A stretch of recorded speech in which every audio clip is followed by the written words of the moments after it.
पिटाई करा देब थाना में, ओहू से नहीं संभाले ले अइबे तो जहर मिला देब खाना में। भेजी दुपट्टा न लोरे से, कहतानी जोरे जोरे से, आवे पड़ी तोरा घरे से।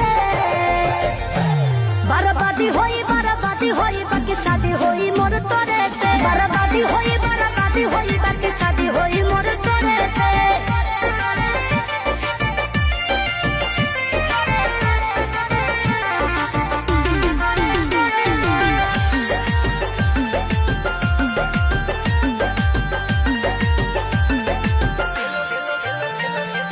तेलो लगाई गोड़ो दबाई सेवा करब दिनो राती रे। एने ओने मुंह मरब जदी तो कूद के तुरब छाती रे। तेलो लगाई गोड़ो दबाई सेवा करब